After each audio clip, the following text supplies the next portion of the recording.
Greetings and welcome to the channel, everybody. I hope you're having a fantastic day wherever you are in this world. Man, I tell you what, it's gonna be an awesome podcast tonight with the wonderful Ric Shields. It's a wonderful intro to Ric Shields and Sundergeist playing a very awesome track. The Surface off the Hindsight album. Coming to you very soon, Mr. Ric Shields of Sundergeist. I hope you guys are ready. It's the first time we're going to be doing this live, so just hang in there.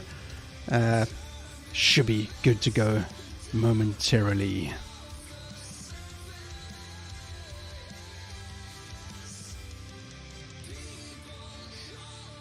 Mr. Ric Shields, how are you doing, sir? I'm good. Trev, how are you doing, brother? Look at that, ladies and gentlemen. There is the wonderful Mr. Ric Shields of Sundergeist and so much more, dude. There it is. It's good to see you again, dude. Yeah, man, it's been a minute. It has been. Here Last you are, time, strapped back in behind your microphone, just like nothing happened in the last year or two. it kind of feels like that, doesn't it? It's been kind of. Oh, look at him go! Look at him go! I'll join in with you there. Came prepared. You've got a proper wine glass. I've got the wussy glass right here. I have a decanter. I see that, man. You're styling, dude. Everything. Cheers. Mr. Ric fucking Shields, dude. Yeah, man. Now, last time I saw you, It's been a weird time since we last chatted, huh? we chatted. Did we not during COVID? Was it in the midst of COVID or something like Lockdown. that? Yeah. Lockdown. Yeah. Was a And we very subsequently strange. emerged from our caves, and like I've gone to a couple of gigs now. I've like hugged other humans. You hugged me. Yeah, I saw you a couple of weeks back at the Deadbeats gig. that's right. That was so rad. Yeah. It was so awesome to see you and Shells there, and it was a surprise because we'd never actually met before. That's right. Yeah. I mean, we met in via Facebook. You had posted a link of the Hindsight album, Sundergeist album, and then next minute we were like, okay, let's do a podcast. Yeah. And I think what COVID taught us is that you don't need IRL meetings to bond with people on like a meaningful level. I've Right. actually made a few friends over the course of the pandemic that we never really knew each other or met properly in real life or had enough time to hang out. And we fostered a whole brand new relationship over the internet, which I think is incredible, you know? It's a very strange world, isn't it? But not so strange. You know what I mean? It's like a kind of like it's not normal, but normal now because we've gotten so used to Yeah. it, haven't we? It's just so weird. Yeah, it's nice to be stuck in the middle of a mosh pit now, you know? It's I'm nice too to old for play a mosh show. pits, man. I'm far too old for mosh pits. I like to stand on the periphery of the mosh pits. And Right. every So, now and again, the moment takes me and I do go in, but it's selective. Like I've got rickety hips and things. I got to be careful now. you see, there you go, chat. You see, it says in the mosh pit, and then 5 seconds later on the side of the mosh pit. Have you watched the Woodstock '99 documentary on Netflix? I know that's really hot Jeez. right now, and I did check out the first like 20 minutes just to kind of tease myself, but I haven't got deep into that. I'm super excited. Dude, it is. It's ridiculous what they got up to, man. Ridiculous. But anyway, I can kind of imagine what they, you know, I know about like the fires and the chaos and the Yeah. destruction. I went to Download Festival 2 years in a row. I went to 05 and 06, Ooh. which was awesome. And I mean, it blew my mind being that, you know, I watched the original lineup of Black Sabbath with like 200,000 people, young and old, Wow, dude. fuzzy, just like going crazy. It was cool. But the last day, the day where everyone's leaving, that really drove home just how thin that ice was the whole fucking time. I mean, I remember going, I remember walking past an industrial-sized dumpster. It was just on fire, a literal dumpster fire, with this mohawked guy like just spewing rhetoric from the top. You know, this like it looked like it was out of Mad Max. It was insane. Yeah. So Jesus. What I other feel what? like around that time, early 2000s, late 90s, there was just this bad juju Yeah. at festivals. Yeah, I mean, festivals, I guess when people think of festivals, I guess they think mainly of original Woodstock 69 and like peace, love, happiness, and everybody's chilled and having a good time. I guess, you know, Were they though? well, you know, the music was kind of. I think that the summer of 69, at its core, in its heart, was a beautiful thing. It was idealistic, but I think that it was short-lived, and I think that ultimately it was an abject failure. I think it succumbed to the dark sides of human nature, just like the later Woodstock came. You know, I think that there was probably just as much rape, but everyone was on so much LSD that they kind of just went with it, and they were like, "This is just how we bond now," Yeah. you know, whatever. They justified it differently. Free love. Yeah, free love. That's what they called it. They changed it from free love to rape in in the 70s. Just a rebrand. Yeah, Yeah, I don't know. I mean, I'm sure it wasn't as bad. I heard they had Rebrand. one at the first Woodstock. One. Yeah, That's a lot of shit to deal with. man. And everyone's barefoot. Oh, glad I missed that festival. Okay, so wait till you watch the 99 Woodstock. Yeah, you'll. Oh God. I'm excited. No, don't be. Don't be. I'm not excited. Excited No, to be depressed. excited. Yeah, no, it's. I guess it's a good lesson for anybody that is looking to do a festival. Watch that and go, okay, now we know what not to do. It is frightening. Yeah. It is frightening. Anyway, we digress. This is what we do on Talk to Trev and with Rick. Let me just tell you, chat, that the way that this works is that the very first podcast I did with Rick was meant to be a half an hour. It turned out, I think, to about an hour and a half or an hour and 20 or something. We just covered absolutely everything that we could think of. It was almost like you've been waiting for like years to talk to each other kind of vibe, and it just went off on one. It was brilliant. Lockdown gets lonely, man. It does. It gets very lonely. Speaking of which, how is Shells? Shell is great. Yeah, Awesome. we just sat down. We moved house, so we just finally managed to clear our lounge table. And it's this like long ass table. We sat on either side of it for the first time for like a sit down meal tonight, which was really cool, quite proper. Yes. But I did feel like some old baron who sits at the one side of a very long table, and his wife's like all the way over there. right, Like you're right. like, pass the salt. Don't pass And the she's salt, like, just "I have to slide get it. up out the chair and like walk it around the table to you." We need to work on that. Nice, man. Nice. So, we saw each other a couple of weeks back, and then I said, well, we should do maybe a podcast or something, and then all of a sudden, podcasts are back on for whatever reason, just shits and giggles and a bit of fun. And you were the first person that I contacted and said, let's do a podcast. You see, it wasn't the first podcast, but it was the first. Rick was the first person that I contacted to ask to do a podcast with. Because I remember the last one we did was, that's it. And I remember the first podcast we did, we said we're going to call it the Drunken Podcast. We're just going to drink and talk shit for about 3-4 hours and talk about games and stupid crap like that. A lot of bourbon that night, if I recall. It was good. A positive, like alcohol positive. Yeah, I mean, I've got this here this wine to work through now. Nice. So that's my last glass that I've got there. So I've got to take it real slow. So let's talk Sundergeist, man. What's happening? I know you've done a collab with Nathan Dixon on the track What If, which is out now, everybody in chat. And the links are all in the description below. Go and smash the hell out of it. Subscribe to Rick. Subscribe to Sundergeist and get to Spotify. Play the music a million times if you can, and whatever else. But you did this collab with Nathan. So how did that come about? Because Sundergeist is kind of like 2020 was the album. and then nothing. Yeah. What happened? Yeah. So the album took a hell of a lot out of me to sort of put together. 2021, I think, was just like a really tricky year. I'd gone freelance. I needed like a good few months just to kind of get my work network going, and I had to kind of put 110% into that. And so I shelved Sundergeist, and then towards the end of the year, I kind of started thinking, you know what?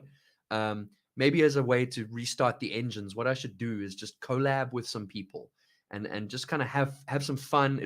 It's much less pressure than the album. We'll just release one song at a time, and just just kind of keep the engine warm, so to speak. What I didn't realize is that like collabing with people it's not as straightforward as it is in my head. Like, Right. people are busy. Some people, you hand them the thing and then you wait months.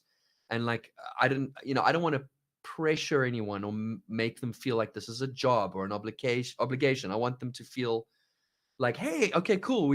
The song's now in my court. It's been passed on to me. I'm going to take it through its next evolutionary writing process, or I'm going to drop vocals on it or whatever. But I found myself having to sort of gently prod people and be like, hey, been a few months. How are those lyrics coming? Yeah. But I get it as well. I'm not like, I'm not hating on anyone. I know everyone's very busy. Everyone's got jobs. We're post-pandemic. But yeah, Nathan is like a nuclear reactor of songwriting. He's I don't know if you know his backstory. Nope. Don't know him at all. So he was in Atlantic South before I joined. He was the lead guitarist in Atlantic South. Right. Yeah. Gotcha. He's a phenomenal guitarist, very, very technically proficient. And he left Atlantic South. He then went on to pursue a pop career. Oh, right. Okay. Yeah, he went all the way from like death metal to pop because he can, because he is that varied in his ability. I think he's had quite a bit of success. He's been kind of what's the term? Ghost writing, producing. Yeah. With some people, and he just phoned me up one day and he was just like, "I've heard the Hindsight album, and I'm really impressed and I love it and I feel like we've got a lot of synergy and let's just collaborate." And so, and he sent me a voice note of a hook that he just thought of. And it was really good. It was just a nice, simple, catchy, quite poppy thing. And I thought, let's embrace that. I took that, developed it into a full song. We sent it back and forth a few times. He came around. He laid down quite a few of the like really cool, punchy guitar riffs there. He gave me some pointers on what to do with my vocals. And then, yeah, it was done. And nice. It was pretty painless. I loved the creative process with him. Nice. And we're actually playing it in the background right now. So let me turn that up so chat can hear it. If I am forced to choose from the many colors of the bruise, custodian of my abuse, either way I know I lose. How come you perpetrate when I'm the one who stands accused? There is a very much a distinct sound to Sundergeist, isn't there? I guess so, because I'm the bonehead who's mastering it. I don't know if that's a you good said thing it. or You said it, not me, man. I'll tell you. There's some purists out there that would listen to this and be like, "What is this guy doing?" But that's the best I can do. And well, it's bloody marvelous. I mean, the Hindsight album is really, really good. I mean, I remember you did that post on Facebook on some radio station's page or something, or Metal Releases Facebook page or something like that, like advertising yourself and said, this is available on Spotify, go listen, let me know what you think and all this jazz. And I was like, okay, sure, why not? And I was like, whoa, hang on. And there you go. There's the history. And I'm glad to say that Stephanie C, our moderator in YouTube, has subbed to your channel. Hey, Stephanie. Woo! Thanks Stephanie. so much. Awesome, man. That's Thank you, Stephanie. So this is now available on all digital platforms everywhere. The What If. Yeah, as much as the ones that we typically use, so Spotify, Apple Music, YouTube Music. Now it should be up on all of those things. So I'm going to have to give you my my video link so YouTube does not shut down this podcast. I don't think you even need to do that because I don't think I ticked the box that says hunt for people who play my music on YouTube and break their knees. On your elbows, not kneecaps. On your elbows. Like a finger. Right. I don't think it's going to pick you up, man. I don't think I subscribed to that service because I'm a cheapskate. So, and if you do run into troubles, I'm sure I'll find a way to whitelist you. So please just play my music everywhere you can. I will do. The good thing is that I've got a radio show coming back with Bergstein, as I told you earlier, and very excited. What If is going to be featured on that show. In fact, I'm not doing a show this Friday, chat. I know I said that I was going to do a weekly Friday show, but it's not happening this Friday. It's a little bit too soon. It'll probably be next Friday.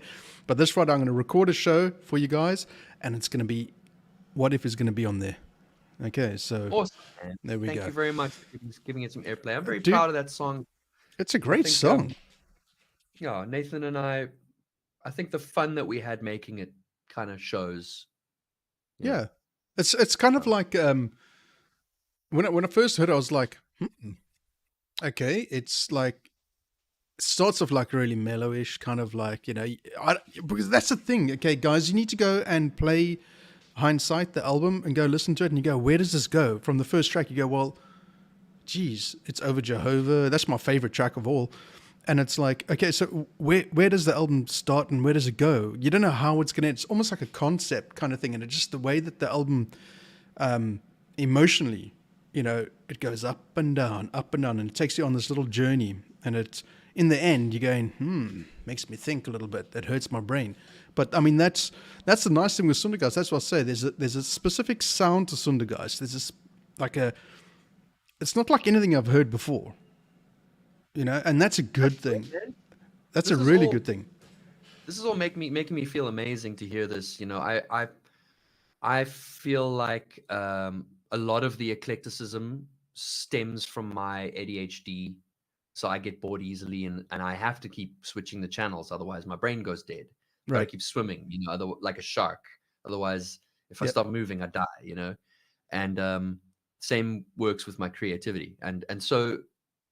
And I also feel like that albums that are slightly more difficult to penetrate the first time will ultimately have a longer shelf life in your life. I know the first time I listened to Tool's Enema, I didn't dig it.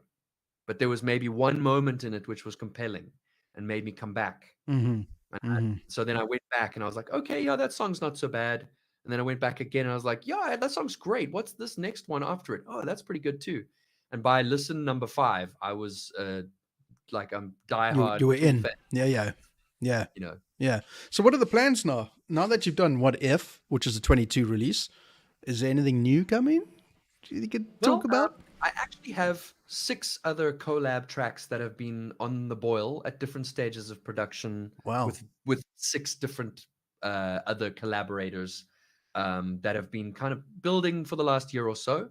Some of them are fairly close to completion. Some of them are still kind of being written. But yeah, I've got another one that my collaborator, who I shall not name because it's going to be a secret and it's going to be very exciting. But he's a really awesome songwriter, awesome musician, very cool human being. He's killing it right now with his bands. And I'm very excited to show everyone what we did together, because I think that our sounds have collided in a really curious way. So new collab single is possible probably in the next month or 2. Oh wow! Depending on yeah. Nice. And then I'd like to roll out the rest of them. I have just moved house as well, so I do need to sort this room up. But once the room's sorted, I'm not going to be waiting for collabs. I'm going to be working on album 2. Right, and then just for everybody that's audio that's listening, not just watching, Ric Shields plays every instrument basically in Hindsight, the album, right? Now I remember, was it the Winterfest that you did, or Metal for Africa? It was Metal for Africa Summerfest, I believe. Summerfest, right. You played every instrument where you were each different character. That was brilliant. Yeah. Cool. I kind of just thought that was more out of necessity than me trying to be interesting. I just thought like everyone else is a band and everyone's going to be putting on these lush performances. And I just felt like Sundergeist wasn't going to be presented correctly if it was just me playing a guitar on one camera angle, singing. You know, I never intended it to be a solo project. It's always meant to be like a 5-piece. And so I turned myself into a 5-piece. I cloned myself. Like Rick Sanchez, and I can't play the drums, so I just poked at my MIDI keyboard. Right.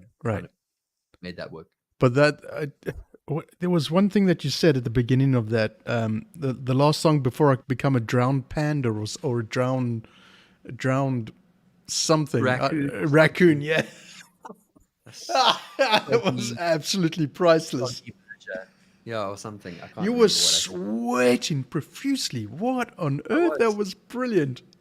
I was giving 110%, man. That's what happens. I liquidate. I move. Is this available on your YouTube channel, by the way? Yeah, it it's is all available on YouTube. Okay, right. If you type in Sundergeist Live, you should be able to find it. Yeah. Right, chat. At the top of the chat, you will see a link to Ric's Sundergeist page. You'll see there. Just go through all the live performances. They are absolutely brilliant. When Ric clones himself as those, it's priceless. It's absolutely priceless, man. So give a shout out to Tim Leibrandt from Infanteria, who helped me film that as well. Speaking of which, the latest album from Infanteria, Patriarch. Goddamn. Jeez. What's your favorite song off that album? Bastards. What's it? The one? Blooded Bastards or something like that. But I think Patriarch is the 8-minute one is so good. I think it's the final track. Swan song. Led Zeppelin, dude. It starts like Ghost Reveries era Opeth, and then just goes elsewhere. I love it. It's you know the first thing I thought of when you said when I saw the track Swan Song, I think it's track number 6, Swan Song, I was like Led Zeppelin, Kashmir, with the way it kind of like starts with the guitar. I was like, oh, that is so good. And that's been a long time coming too. I know that because they're no longer right. They're like this is their final album. Oh, no, I wouldn't say that. From what I gather, they're just having to overcome the inconvenience of Chris being overseas. Yeah. But I think that they have every intention of remaining together and continuing to write. I don't think Infanteria are going anywhere. I would imagine that would be a terrible mistake after dropping such a steaming hot pile of awesomeness on it. Like, can't just like do that and then yeet out of there. No, you cannot. No, absolutely not. So as the only person in the band, is there going to be scope for having other members come in? 1000%. Nice. My problem now is I like saying yes to people that I like and I admire and respect and have fun with, and so I currently am in like 4.5 bands right now or something. I don't know. You can't be. No, you can't do that. Well, I'm trying to beat Art Pereira's record, but I probably won't get there. Oh, Art's going to be doing oh, really? Interesting. I mean, he was in like 30 bands at one point. Yeah, well, he was. I mean, that's ridiculous. I heard he was in 2,000 bands and quit them all simultaneously one day. With one phone call. Just like, live streamed it on Facebook. I quit. Fuck you guys, I'm out. Art's not dead, yeah. Greetings to Stu's Gaming Obsessions over on YouTube. How are you doing? So good to see you, man. We are chatting to Ric Shields tonight of Sundergeist and many other projects and many other bands, apparently. Yeah. We did. Do you know we did the Korn tribute last weekend? Oh, what? Really? Yeah, man. It was amazing. We formed this thing before lockdown. And then lockdown happened and just kind of cock blocked us from doing the show. Right. So we put it on ice, and poor old JP, who kind of formed the thing, kept popping up every 6 months going, "Hey guys, can we do the show?" And we were all like, "Are you crazy? It's level 5. I don't want to breathe in club air. Fuck that." Yeah. And then finally lockdown kind of lowered and dissipated, and we decided to do it. Kevin Rule and I shared vocal duties. Oh, nice. And instrumental section were just so polished. I got a shout out to them. It's like they got a PhD in Korn, these guys. Faithfully recreated the songs. We broke Trenchtown. We did a show there, and it was huge. A lot of people came out. Such a great audience. There was this one really tall dude in a cap in the front who was like the conductor of the audience. He knew every damn word. He was hilarious. I've got a full, if you want me to post it in the chat, I got a full video that I cut together of the show. Slap it down there, man. Yeah. All right. I'm going to hunt for it. Can you still see me while I do this? Yeah. Okay, let me play a track while you're doing that. Cool. I'm going to play what I think is my favorite, and this is It's Over, Jehovah. Enjoy this, chat. Here we go.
The very awesome It's Over, Jehovah. That is by far, well, not by far, I mean, they're all bloody good, but that is, I think it's like a 2-finger salute to religion.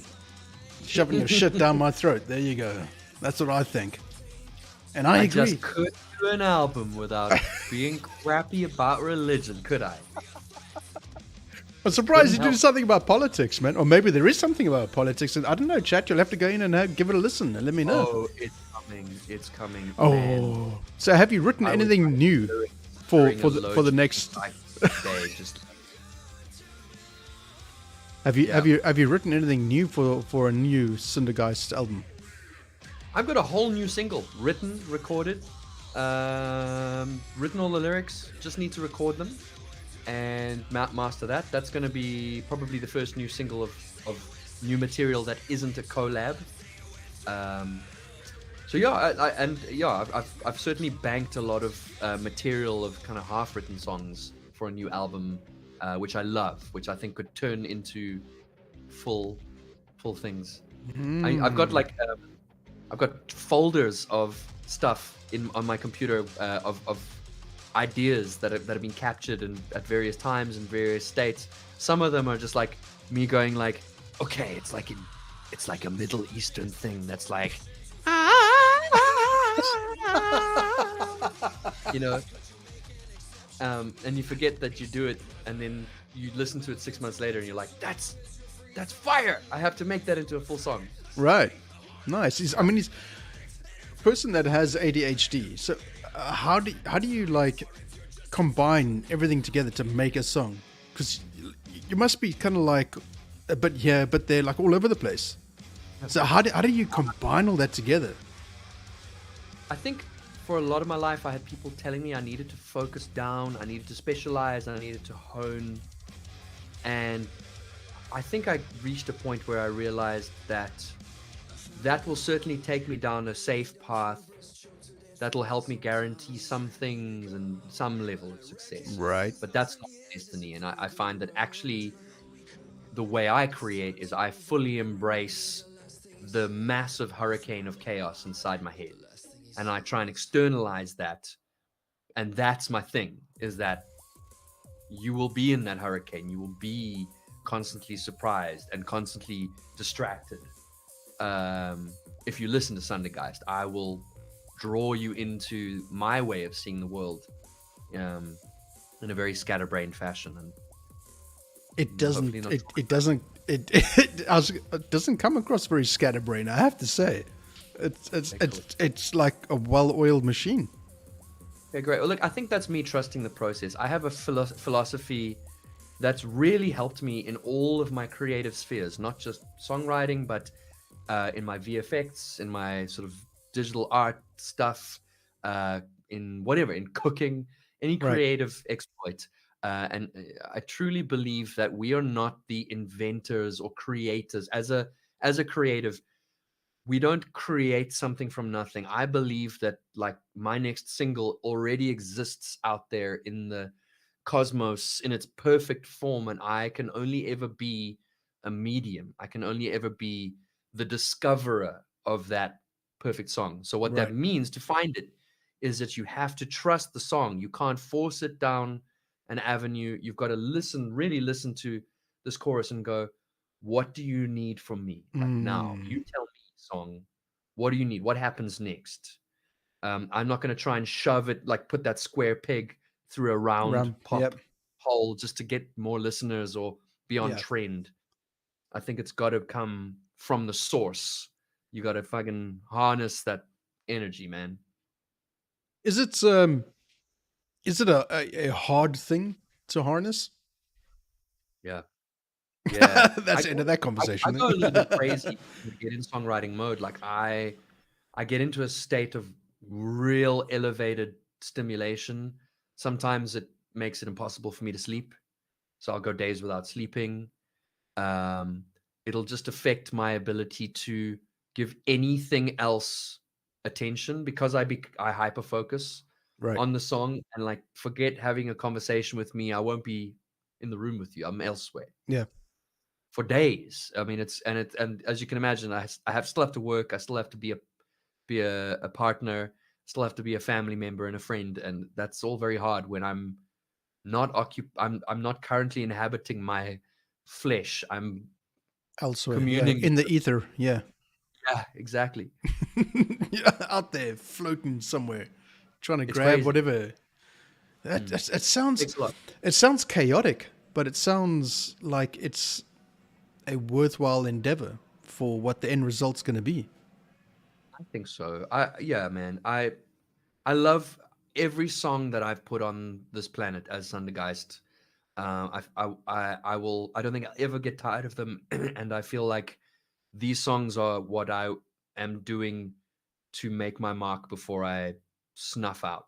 Right. Yeah. Is that like do you think that's a common thing for musicians to leave something behind for other people to latch onto or to have them be impacted by the music? I feel like I view making songs much in the same way as like making children. You know? What, moist? It does get moist. Tasty. Yeah, like I'm rock hard most of the time. Here we go. It's on now. They suddenly start getting out of control, and I get really frustrated. I think children are our way of just becoming immortal. I think that's why people have children, because we hate the idea of one day not existing. Yeah, and we're driven by fear, and so we make this thing that we can pour ourselves into to sort of last beyond our mortal years. Now, for our international audience, how hard is it to be a musician in South Africa? It's easy. You can be a musician. It's hard to be a musician that makes a living off being a musician in our country with a government that has not, I mean, they've forsaken the entire populace, but especially musicians. Mm. Um, and I think that there are institutions, government institutions that are meant to be paying out royalties to artists that kind of just straight up say like no. You know, there was a whole thing with the Kiffness that broke open where he took them to task because he wasn't getting his needle time payouts, Right. and they just tied him up in a bunch of bureaucracy and gave him no recourse. You know, and I think that's very South African. You know, we don't support our artists. The arts. Yeah. Yeah, I think, and punters as well. I think a lot of people would just prefer to be safely on their couch with a nug of weed and the latest Netflix show, and like, you know, not go out and watch a show. Right. I remember when I started Super Radio, you were my first of two, I think, supporters for Super Radio. And I remember one thing you said to me, and it sits with me forever. And that was, where can you go out anywhere for an evening, let alone a month, and pay 50 Rand and have, which is nothing, by the way, 50 Rand and listen to great music and have a good time with a whole bunch of people. And that doesn't even include drinks. 50 Rand. And I remember that, and I said to you, I still said to you, Rick, that you don't have to sponsor, support, you know, pay monthly, whatever. And you said, no, you wanted to because you enjoyed it. And that was one of the things that has stuck with me, is like your support for people who contribute towards the music and the scene and help South African bands and everything like that is unwavering, which is, it just seems to me like, I wish there were more people like that in the world that were just like, what I'm trying to say is I think there's a lot of people out there that are just like too selfish, too self-centered, and don't support a lot of our artists. Look, I think being selfish to some extent is sort of a mechanism for self-preservation, especially when we're in a pressurized situation where I feel like this country isn't really going to look after its people later on in their years. You've really got to hustle, not just for the now, but for the future. You got to pack away such a hoard of resources for later on in your life, because you're going to get taxed hard, all these things. So everyone's hustling, and I get that. And like, I'm also a really busy person. Like, my job takes a lot from me. I've got a lot of eclectic interests, so I don't go to as many shows as I'd like to, and I do feel bad sometimes. I'm not missing the show because I'm sitting feeling sorry for myself at home. I'm out seeing a friend that I haven't seen in a while, or just, you know, spending time with my fam. You've got to balance your there are people out there, like there's this guy Tristan, who is the walking spirit of the metal scene in Cape Town. You'll typically see him in a panda hat in the middle of the mosh pit, just like a whirling dervish, just like knocking bodies around. And I see him at everything.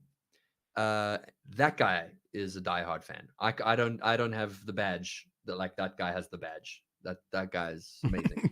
And there are people like that who keep the scene alive.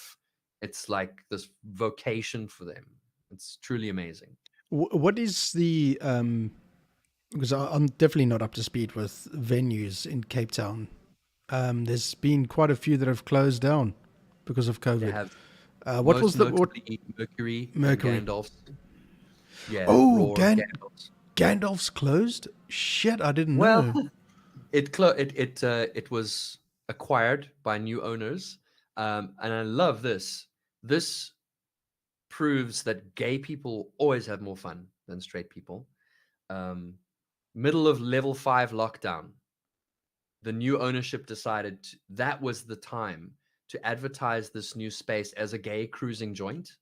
Right. Websites just walls of dicks. There's no subtlety Yeah. to the way It's they out there. advertise. Yeah. It's basically like, come on in, take your clothes off, suck a bunch of strangers' dicks, Yeah. and have sex with them, and then go home. And like, this is level 5 lockdown, right when people are asked to They know how to avoid. party, man. Man, I was just like, the audacity of these people. God damn it, I'm envious of gay people sometimes. And is it still running as such or not? I believe so. I don't know. I mean, I sucked a bunch of dicks somewhere in OBS recently, but I don't know if it was there.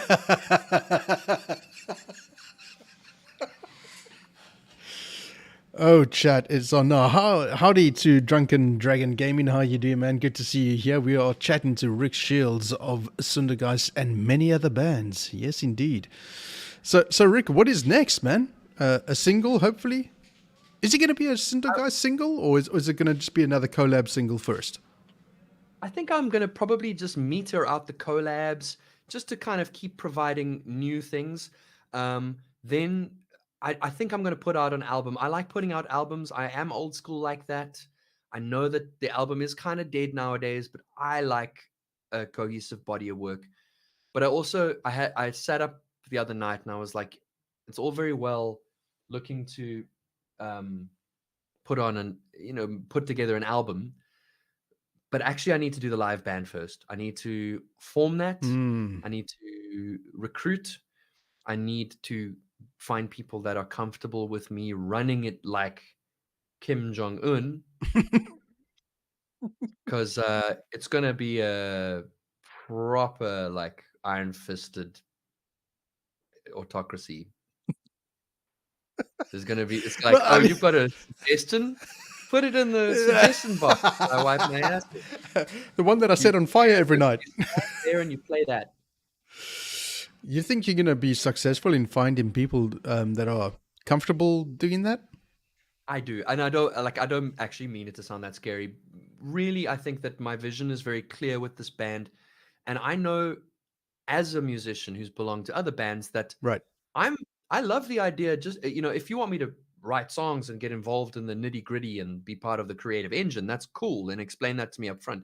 But if someone said to me, we want you to shut up and play the root notes on your bass guitar and just have a good time on stage, and otherwise we don't want to care what you say, I'm like, that's awesome. That is a low maintenance gig.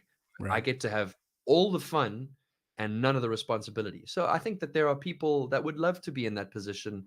And I'll say to them, like, I'm going to bankroll this thing. I'm going to do all the social and the stuff.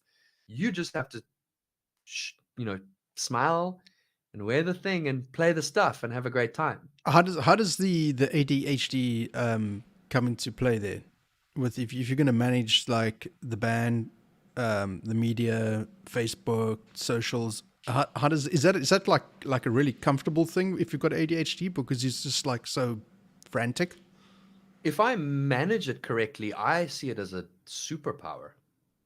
I think I will manage all of that stuff because I have ADHD. The way the analogy that I always use is that my mind is like a Formula One race car, and it is custom built to go really fast in one direction. The problem comes when there's an obstacle, or I have to deviate, or there's something distracts me, or I have to turn, and then I crash, and then it's awful. So as long as I can, and I'm learning ways to change my environment to accommodate my headspace. But then I hyper focus. I was just going to say, is there, if you have ADHD, are you able to focus on like overcoming those sort of things quite easily, or is it a real obstacle? It is challenging. It's challenging every day, and it waxes and wanes. I am on Ritalin. That's one way I'm dealing with it. Wow, Ritalin's okay. Awesome. It works. It's great. But look, I know that there are I think 4 main types of ADHD. Only one of which is assisted by Ritalin. The other 3, you have to find other ways. It's not ADHD is not some. I think a lot of people have misconceptions about what it is. They think it's a focus issue, and it's not. According to Russell Barkley, who's kind of the world authority on it, it's actually an executive disorder. It's quite a lot more of a serious deal than people make it out to be, where you've got the front part of your brain that executes things, and you've got the back part of your brain that stores useful information that tells you how to execute stuff based on your experience and things.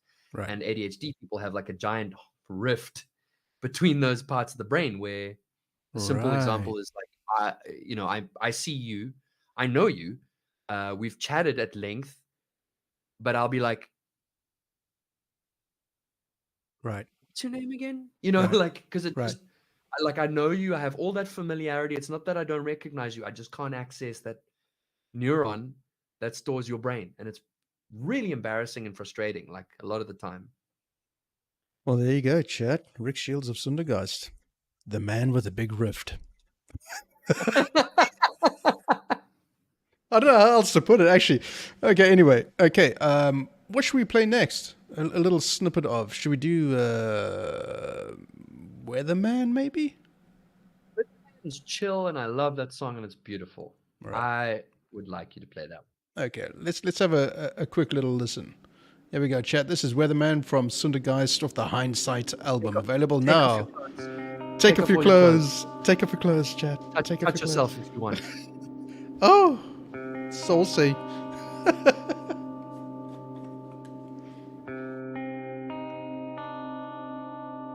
Nice. Nice and chilled.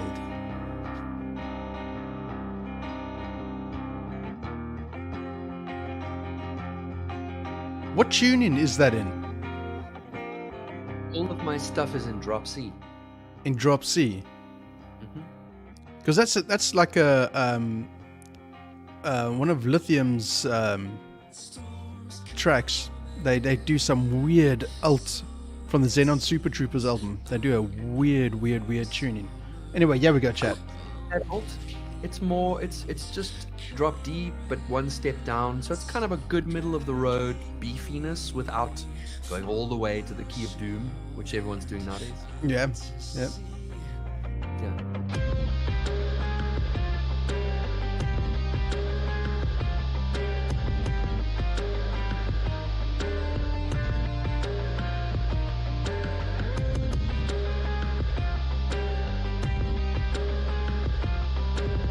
Oh yeah, get that wine in.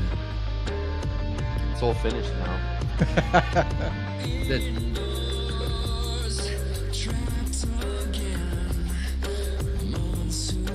And there you go, chat. The very awesome Weatherman. I'm giving you little snippets, chat, just so that you can get a little flavor of what the album's all about. But I encourage you to please get onto all your digital platforms and do what you got to do to support the artists. Go play the music and do all that you need to do. You're like one of those people that's in like Pick and Pay, you know, with like the new peanut butter that has like the little trays, spoon, like the new cocktail sausages, and you're like, try this one. This one's like got cheese inside, or like this one's very spicy, you know. But with music. Yeah. There you go. Right, yeah, there we go. Stormy Cat, how are you doing? Good to see you in chat. Welcome. We are speaking to Ric Shields of Sundergeist tonight. So, Rick, what is the thought on doing videos, like professionally shot videos? Oh, I wanna. It's been a while since I worked on a music video. I think the last one that I worked on was The Zombies Ate My Girlfriend. Oh, dude, which one was that? The worst is yet to come. So good. Yeah, that was a lot of fun. That was Tim Leibrandt directing. Once again, Tim, shout out. And yeah, people seem to really love it, and it was just a really beautiful concept, perfectly realized out of Tim's twisted little mind.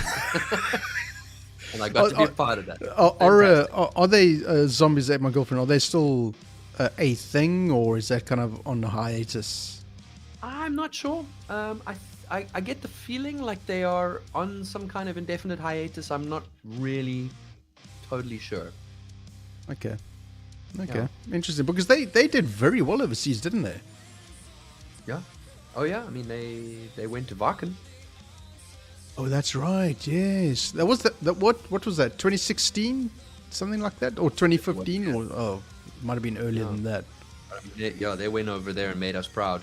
Yeah. That was incredible. I still remember it was everybody was trying to. I think somebody was there on the sound desk with their phone on Facebook, trying to play it on Facebook or something like that, and you had it the wrong way around. So it was like it was meant to be whatever. But yeah, it sounded incredible and sounded really good. Stormy Cat would like to know. He wants to play with boobies. Play with boobies? He wants to play with boobies. Damn, it's such a shame. You should have come to the corn show because I gave away a titty bong. It was like a bong with boobs on it. Brilliant. If you watch the corn link that I posted earlier in the chat, you'll see it. Yeah. Wait, where did you post that? Because it probably didn't. Did you? Can you post it in this chat here so I can link it in? If you scroll up, I said, here's the link to the corn tribute, and then there's a little YouTube link right there. I might be able to post it again. There we go. Bam. I don't think you can. It probably will get blocked by YouTube because you're not a mod, so it probably won't go through. So that's rude. That is rude. Thanks, YouTube. Thanks. So there's a chat function in this Google Meet down in your bottom right of your screen. Little chat thing. Put the link in there. There you go. And I will copy that link and I will slap it into chat like a bitch. Oh, yeah. Come on. It was a beautiful white bong with voluptuous boobs. Nothing wrong with that. Yeah. Nothing wrong with a good rack. Right, let's just get back into full screen here. There we go. The wonderful Ric Shields from Sundergeist. Wait, no, but now I need that titty bong. Yeah, Stormy wants that titty bong. I don't blame you. Yeah. So the nice thing is, you can get high and aroused at the same time. Highly aroused. Yeah. It's a thing.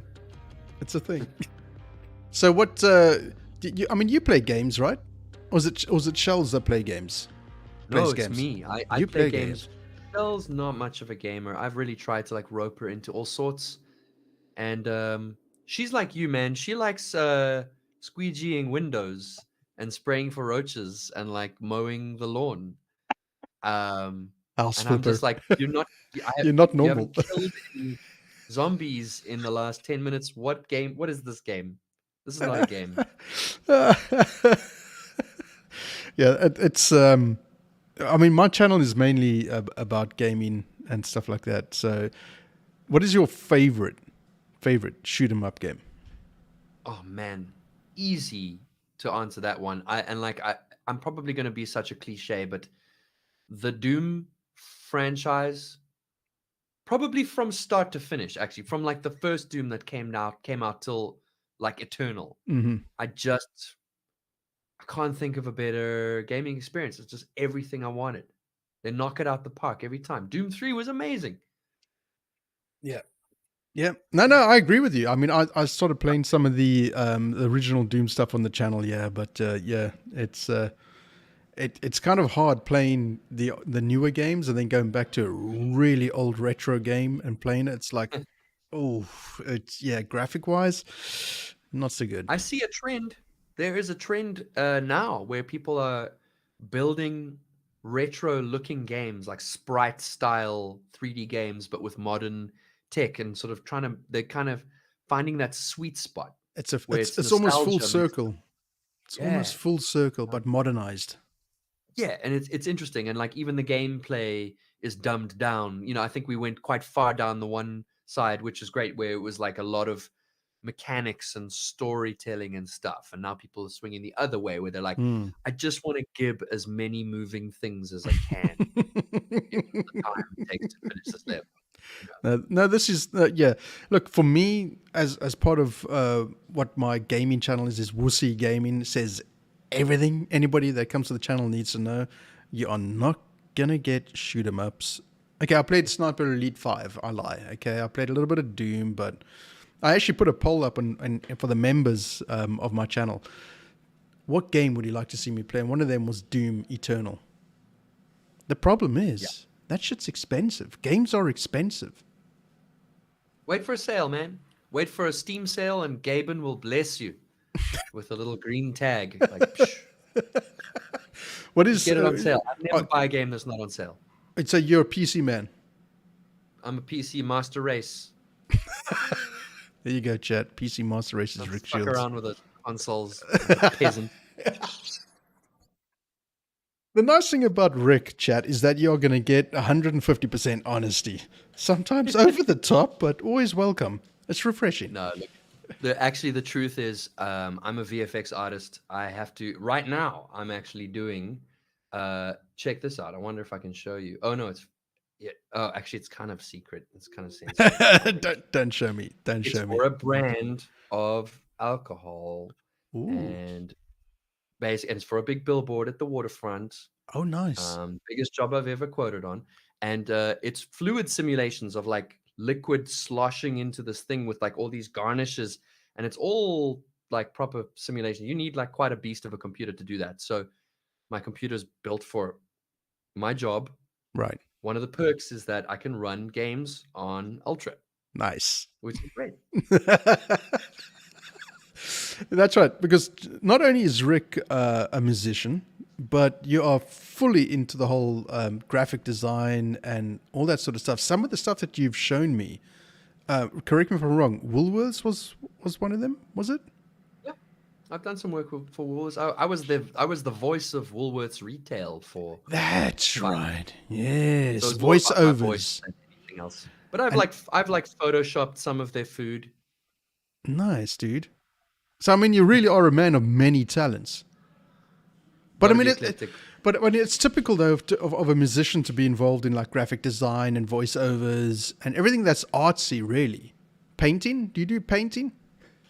I suck at painting. Man, I'm so bad. It's like, oh my God. Shell and I had a painting date the other day.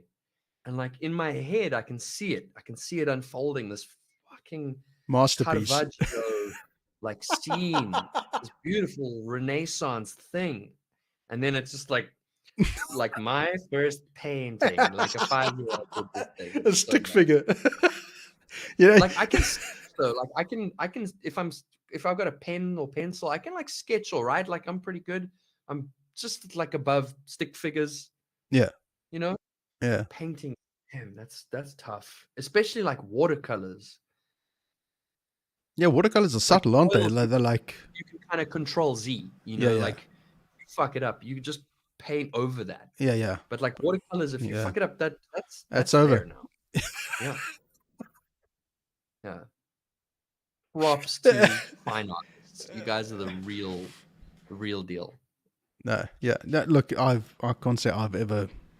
I mean, I used to draw a hell of a lot and do shadings and all sorts of stupid shit. But yeah, I don't do that crap anymore.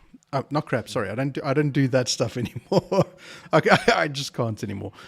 One of the things I wanted to ask. To swear on this thing? Sorry, I've been cussing like a sailor man. Should I not swear? Chat, fuckity fuck. Okay. Fuck. I have my answer. Fuck YouTube.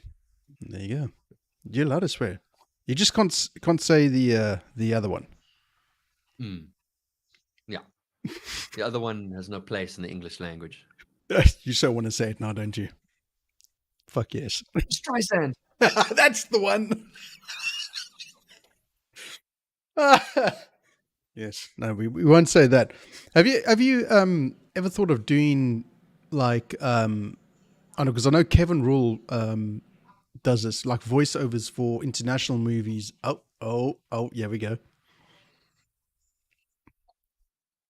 So the guys that I was just in the Corn tribute with are the guys that do like they are the engineers in those sessions, or at least they used to be. I'm not sure. But you're exactly right. Kevin's, I think, voiced some Bollywood cinema. I think Jared or someone else I met who's totally different to Kevin. They were like, "Oh yeah, me and Kevin are like brothers in this Bollywood show. Like we each voice one of the brothers' characters." I would love to do it. I like voice stuff. Yeah. I'd like to do it. I think it'll be fun. I think It's not for money. I don't think it pays well. Well, I know. I mean, Kevin said you've got to get up to a certain level and then you start getting paid pretty good. But you got to put in the hours, the hard yards. What about storybooks, audiobooks? Audiobooks? Yeah, sure. Fuck it. If someone would like to hire me for an audiobook, I'd be more than happy to oblige. Contact Ric Shields on 082 40. That was my audition right there. I had some in chat said I've got two voices. I don't know if this works for you being a musician, but I've got two voices. One is like now, just talking in general. And then when I do my radio show, I have a radio voice. And Give us a little sample of that. No, it's too embarrassing. No. I'm not that dude, man. I'm not going to happen. It's too embarrassing. Ladies and gentlemen. You're listening to Trev in the mix. Chat, I think we should get Rick to do one of the little sound bit for me for Super Radio. How's that? Yeah. Didn't I do one? I'm sure I sent you one. Did you? Yeah, I think I did a link for you. Seriously, see if you can find it and send it to me. He's gonna find it right. Well, while he's looking, let's play another song. How about that? Let's play Hindsight. Here we go, Chad. The title track. It's coming, Chad. It's coming. Don't worry. Here it comes.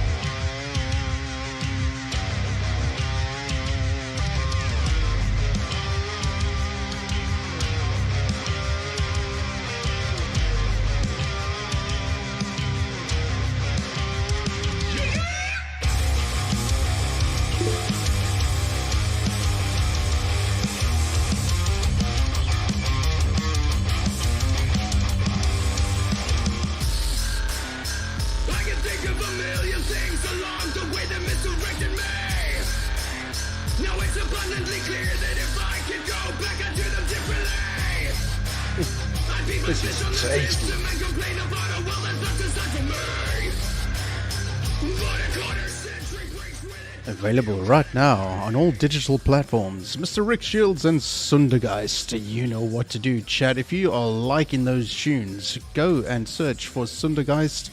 The album is called Hindsight on all digital platforms. Oh, dude. What? I just got to give a shout out to my man in the chat right now, Hein. What's up, dude? Hey, Hein. How's it going, man? Thanks for joining in. I did not. I probably met him, maybe. Hein is an awesome human being. He, I think, met me over the Summerfest live show, and he's a Twitch DJ. He regularly streams awesome industrial streams. Check him out on Twitch. Nice. You basically tune in. You have this awesome corpse-painted, goggle-wearing dude in your lounge, turning your lounge into an industrial nightclub.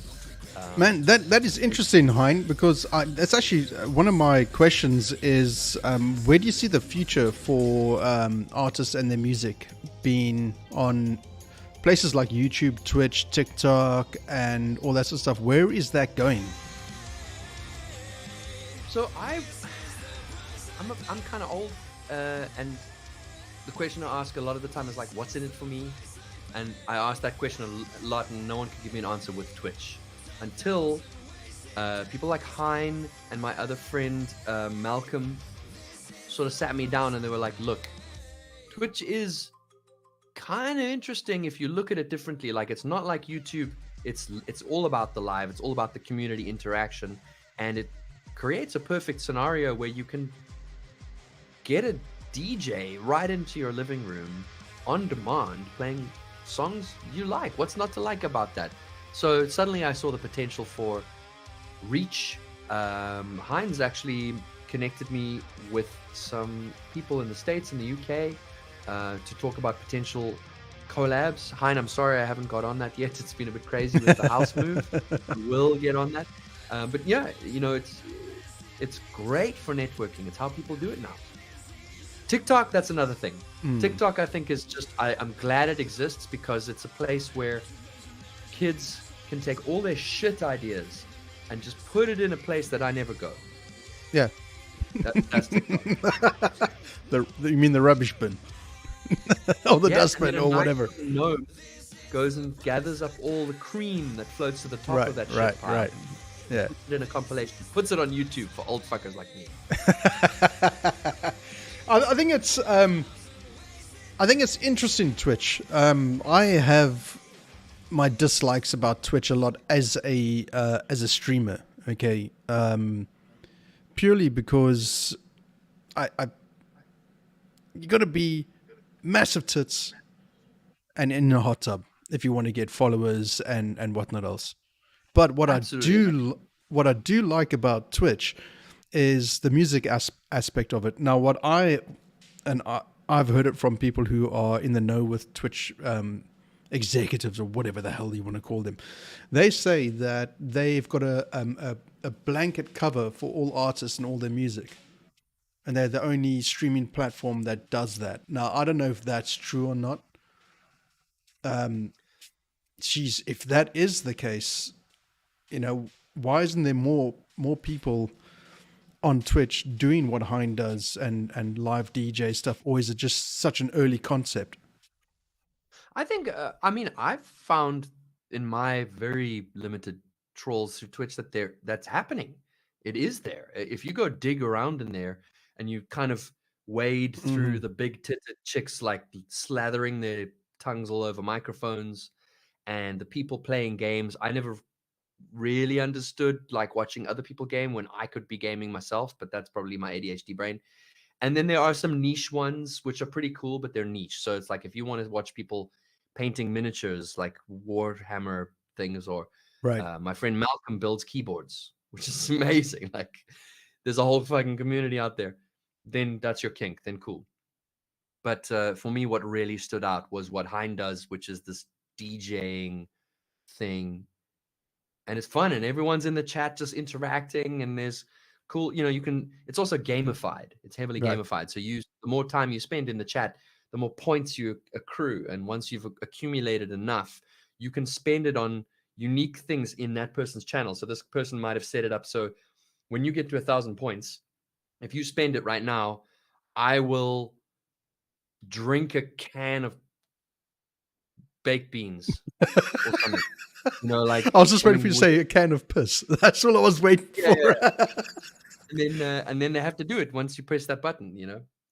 Yeah, it's Twitch was designed for streamers, whereas YouTube wasn't. But it's trying to catch up.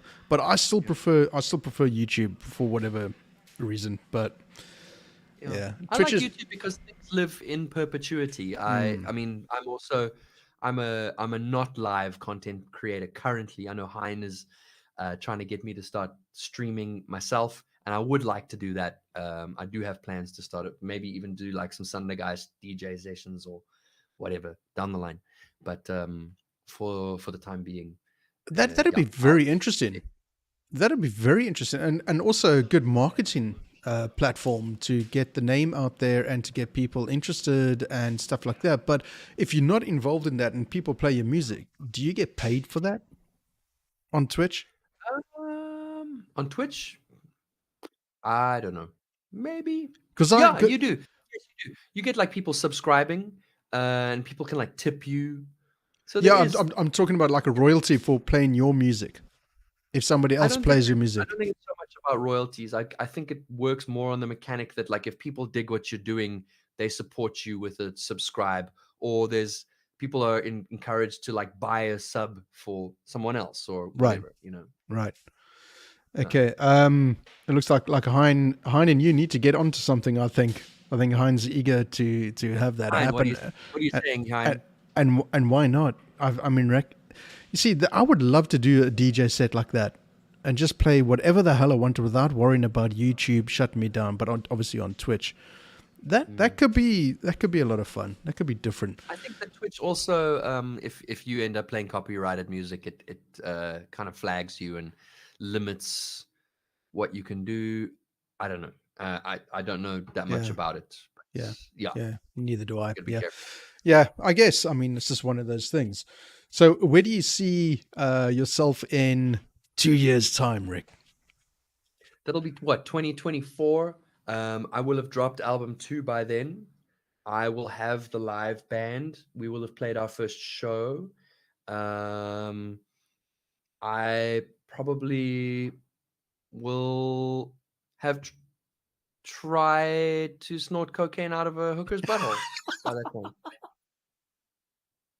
With big boobies. It's on the bucket list.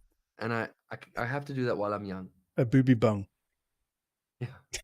It's got to be a booby bung. I can't see too far in the future, but I do need to set goals. And I think that everything that I said before the butthole is probably going to transpire.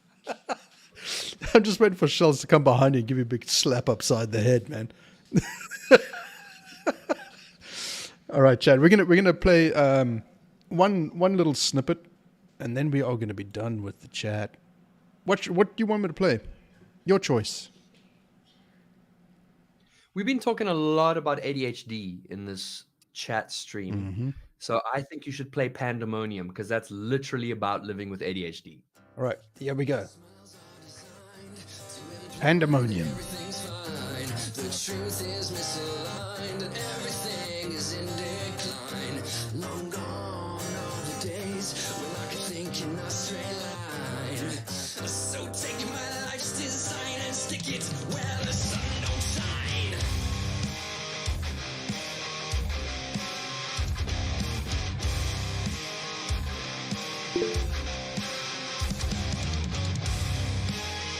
Yep, got the link.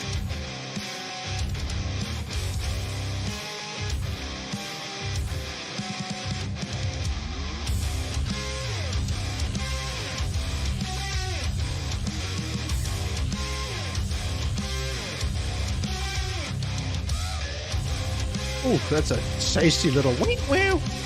Oh, that is nice. Very, very nice. Pandemonium. Sundergeist, the Hindsight album is now available, has been since 2020. I'm shocked that it's been 2 years since, man.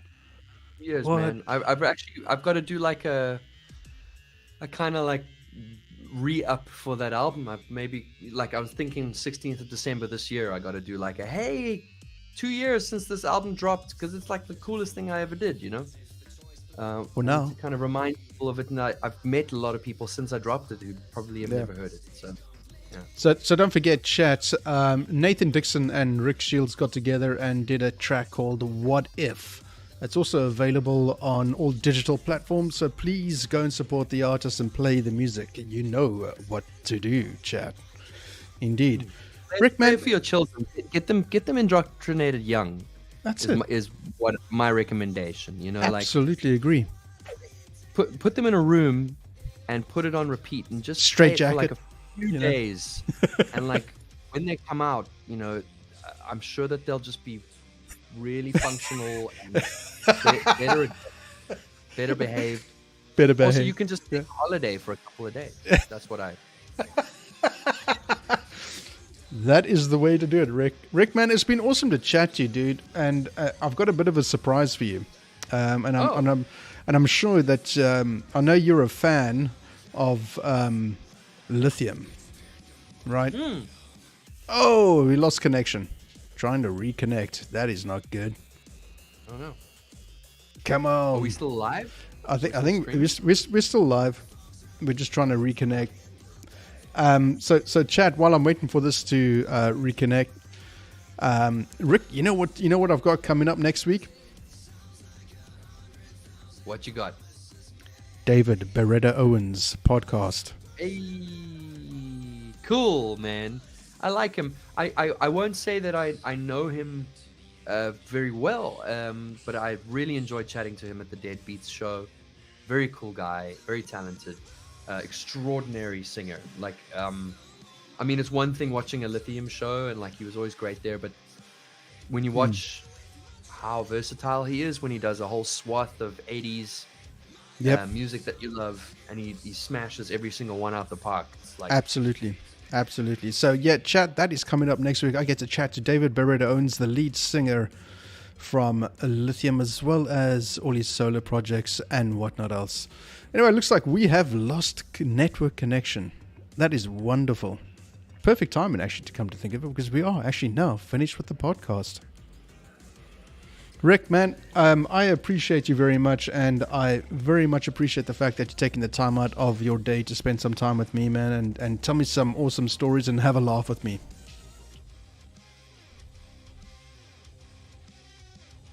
And I think that is it. We have lost complete connection.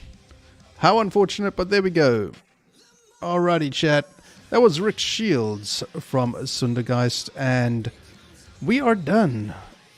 Thanks for being here, guys. I hope you have a fantastic day wherever you are, and thanks once again to Ric Shields of Sundergeist. Cheerio, folks.